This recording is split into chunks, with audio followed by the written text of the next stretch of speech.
안녕하세요. 이인숙입니다. 사춘기 청소년들하고 대화하기가 쉽지가 않으시죠? 사춘기 청소년 자녀하고의 대화는요, 특히 더 언제, 어떤 대화를 나눌 건가에 대해서 미리 생각지 않는다면 대화가 아니라 또 다른 감정 싸움이 돼서 더 슬프고 아픈 시간을 보내게 되는 것 같습니다. 그래서요, 대화의 타이밍을 찾으실 줄 아셔야 됩니다. 언제 대화할 것인가. 보통은 안타깝게도 아이가 뭔가 문제 행동을 보인다고 느끼실 때, 뭔가 태도가 좋지 않거나 해야 할 일을 하지 않고 있을 때, 혹은 게임만 하고 있을 때, 이럴 때 대화를 시작하려고 하시는데요. 그러면 안 됩니다. 언제 대화가 잘 되는지에 대해서 사례를 좀 모았어요. 사춘기 청소년 부모님들이 이럴 때 아이랑 대화가 잘 됐던 것 같아요 라고 말씀해 주신 내용들입니다. 자, 아이가 좋아하는 음식을 해주었을 때, 혹은 웃긴 상황이 벌어졌을 때, 아니면 엄마나 아빠가 아유 힘들지 피곤하지 라며 아기 대하듯 다독여 주었을 때, 혹은 성적이 올랐을 때, 이때는 뭐 당연히 대화가 잘 되겠죠. 혹은 정말 힘든 일이긴 하지만 게임 실컷 하라고 하루 동안의 자유를 주었을 때, 아니면 용돈을 주었을 때, 또 아이가 정말 너무 지치고 피곤해 보여서 학원 하루 쉬라고 먼저 말을 해주었을 때, 그럴 때 대화가 잘 되더라는 얘기예요.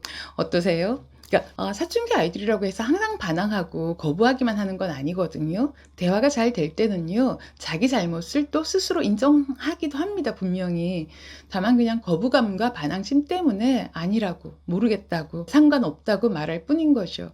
무엇이 먼저인가의 문제인 것 같아요. 아이가 먼저 행동을 바꿀 것이냐, 이렇게 대화가 잘 되는 그런 시간들을 부모님이 좀 먼저 만들어 줄 것인가, 누가 먼저 할 수 있을까요? 안타깝게도 청소년기, 사춘기 아이들은요, 이걸 먼저 자기가 조절해서 하기가 힘든 시기라는 건 우리 알고 있잖아요.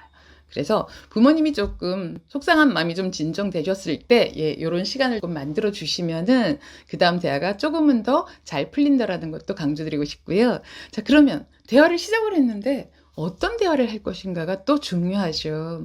근데 이제 제가 현아라는 아이의 이야기를 계속 하는데요. 그렇게 힘들었던 마음들을 호소했던 아이가 어떤 계기로 조금씩 변화해 갔는지 그 한 가지 이야기를 좀 들려드리려고 해요. 자, 청소년기 아이들의 특징 중에 하나는 내가 나를 다 아는 것 같은 그런 마음이 듭니다. 그리고 상대가 나를 아는 척하면 되게 기분이 나빠요. 정말이에요.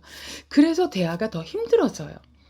그런데 아이들이 거부감이 일어나지 않는 방식으로 자기가 몰랐던 자신을 깨닫게 도와준다면 아이들은 좀 귀가 솔깃해지고 뭔가 그 한 번의 대화로 두고두고 생각하게 되는 그런 경향을 가지고 있는 건 분명합니다. 그 현아라는 아이가 나중에 저한테 했던 말이 있어요. 상담 다 끝나고 자기 생활 잘 지내다가 어느 날 문득 저를 보고 싶다고 연락이 왔어요. 근데 상담이 종료됐던 아이가 다시 연락이 오면 살짝 가슴이 덜컥 내려앉아요. 혹시 상태가 안 좋아졌거나 안 좋은 일이 있는 건 아닌가 싶어서 마음이 덜컹했는데 아이가 아니에요, 그냥 상담이 아니고요, 한번 보고 싶어요 라고 해서 한번 찾아오라고 해서 만난 적이 있어요. 그때 아이가 했던 말이 제게 혼란을 준 건 선생님밖에 없었어요 라는 말을 했습니다. 그래서 그게 무슨 뜻이냐고 물어봤더니 자꾸 뭔가 생각하게 하고 기분이 나쁘지는 않은데 괜히 찜찜하기도 하고, 하여튼 상담을 받으면서 종종 한 방 맞은 듯한 그런 기분이 들 때가 많았어요. 이렇게 말했습니다. 그래서 제가 아이쿠, 그런 느낌을 줬니? 너 좀 싫은 느낌이었겠다 라고 했더니 아니에요, 그게 기분 나쁜 건 아니었어요. 아마 제가 지금 잘 지내는 건 바로 그런 것 때문인 것 같아요. 좀 더 솔직하게 말하면 감사하고 싶어요. 그래서 제가 밥 사고 싶어요. 이렇게 말을 했습니다. 어떤 점이 감사하게 느껴지는지 물어봤더니 뭔가를 억지로 강요하지 않았고요. 제가 힘들다고 말하면 늘 다른 걸 생각하게 해주셨잖아요 라고 말을 한 거예요. 그래서 제가 그 말을 들으면서 이 아이의 상담이 정말 의미 있게 잘 진행이 되었구나 라고 생각을 하는데, 중학생, 고등학생 아이들을 보면은요, 우리가 왜 직접적인 충고나 조언을 주고 싶잖아요. 아이들은 받고 싶지 않습니다. 그런데 아이의 말과 아이의 행동이 다른 것들이 상당히 많아요.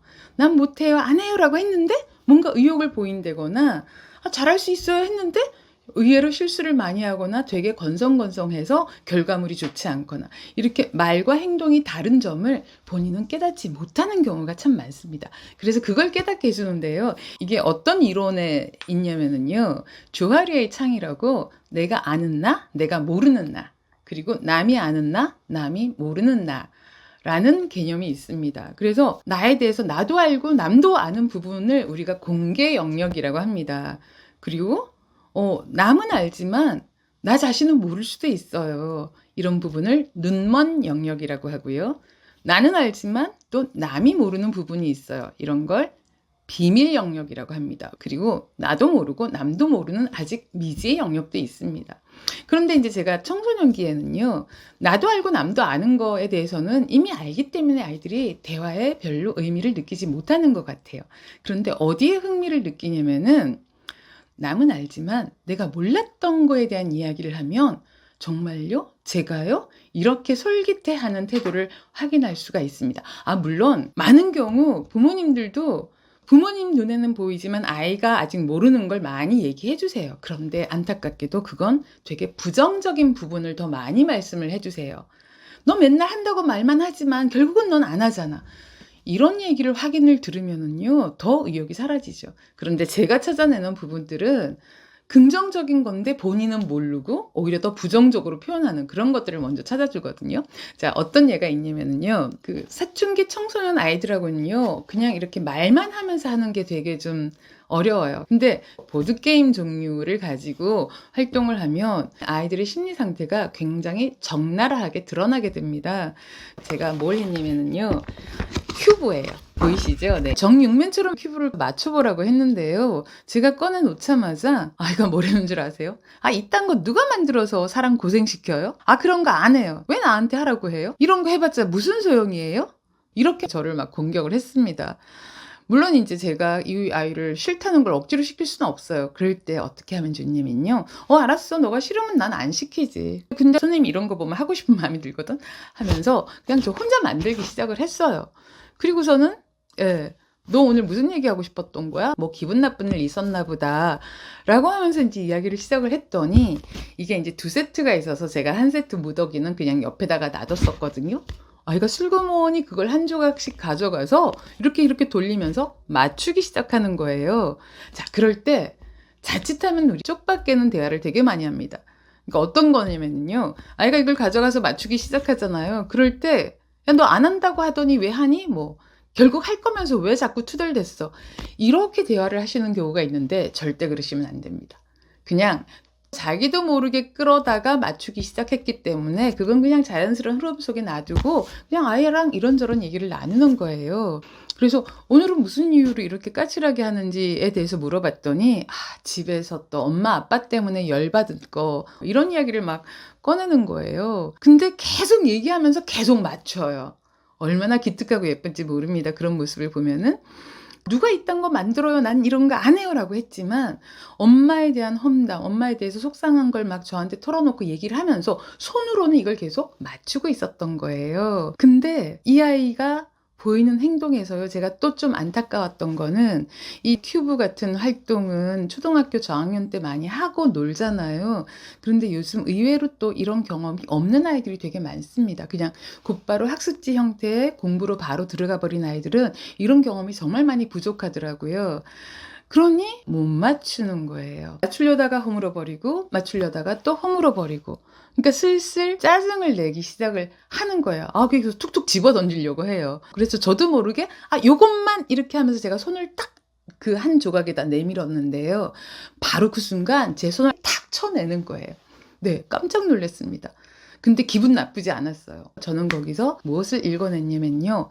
이 아이가 스스로 완성해내고 싶구나. 이거를 못한다, 안 한다, 싫다 이렇게 말은 했지만 그 대화를 나누는 시간이 벌써 10분이 넘어가고 있었거든요.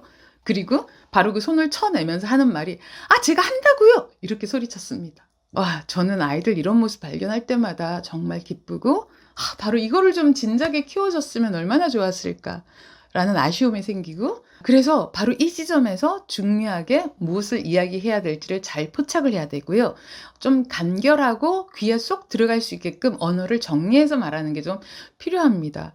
의식적으로는 큐브 맞추기 싫다고 거부했고요. 무의식적으로 아이가 바라는 건 자기 앞에 주어진 과제를 혼자 힘으로 멋지게 성공하고 싶다. 바로 이 점이었어요. 그래서 제가 미안해. 방해해서 미안해. 라고 이렇게 쑥 후퇴를 했고요. 이 아이가 큐브 맞추는 과정을 쭉 지켜보았어요. 근데 이 아이 정말 흥미로운 아이예요. 손으로는 계속 맞추는데 하기 싫어요. 왜 이걸 하라고 해서 고생시켜요? 이거 맞춰지는 거 맞아요? 이거 몇 학년이 하는 거예요? 나 다시는 안 할 거예요. 짜증나. 집어 던지고 싶다. 내가 이걸 도대체 왜 하고 있는 거야? 이렇게 투덜투덜 되는데 얼마나 사랑스러운지. 네. 그리고 한 10분 정도가 지났을 때 드디어 혼자 힘으로 성공을 해냅니다. 이딴 게 사람 고생시키네? 근데 말은 이렇게 하지만요, 얼굴은 빨갛게 상기가 되었고 입가에는 자기 혼자 성공해낸 거에 대한 뿌듯함으로 이렇게 미소가 퍼지고 있었어요. 그래서 제가 마음속으로 정리한 말을 현아한테 들려주었어요. 현아야, 너 20분 동안 큐브 맞추는 너를 내가 관찰하면서 봤는데 되게 신기한 점을 발견했어. 너의 의식과 무의식이 전혀 다른 신호를 보내고 있어. 말로는 싫다 싫다 하지만 너의 무의식은 너 혼자 힘으로 멋지게 성공하고 싶다고 온몸으로 표현하고 있네. 근데 너는 너의 무의식이 주는 이 강한 신호를 외면하고 불평만 늘어놓는 것 같은데? 내가 너 힌트 주려고 손 내밀었을 때 내 손 탁 쳐냈잖아. 그게 어떤 의미일까? 이렇게 말을 해줬더니 아이가 뭔가 생각하는 표정으로 가만히 있어요. 바로 이런 이야기들을 선생님밖에 없었어요. 저한테 뭔가 생각하도록 하는, 혼란을 주는, 이렇게 표현을 했던 것 같습니다. 이런 것들이 한두 번이 있는 게 아니에요. 매번 말로는 싫다, 못한다, 안 한다 이런 말을 했지만 이 아이의 무의식에서 나타나는 행동들은 나 잘하고 싶어요. 나 이런 거 못해서 너무 속상했거든요. 어떻게 하면 내가 이걸 끝까지 잘 해낼 수 있을까요? 혹은 나는 힘들어도 끝까지 하고 싶어요. 이런 말들을 하고 있었다라는 거. 그런 걸 제가 좀 전달을 해드리고 싶었습니다. 사춘기 청소년하고 대화가 정말 안 돼서 힘드시잖아요. 자, 첫 번째, 대화의 타이밍을 잘 찾으셔야 되고요. 두 번째, 어떤 대화를 나눌 것인가 해서 자신이 잘 몰랐던 자신의 긍정적인 면들을 누군가가 찾아내서 너는 모르겠지만 너 이런 힘이 있어. 너 이런 거 할 수 있단다. 이런 걸 알려준다면 분명히 힘이 좀 날 것 같지 않나요? 이렇게 우리 아이를 도와주는 거에 대해서 좀 하나씩 하나씩 또 알아가시면 좋겠습니다. 오늘 강의 영상 도움되셨다면 구독하기랑 좋아요랑 또 입소문도 많이 내주시면 좋겠습니다. 감사합니다.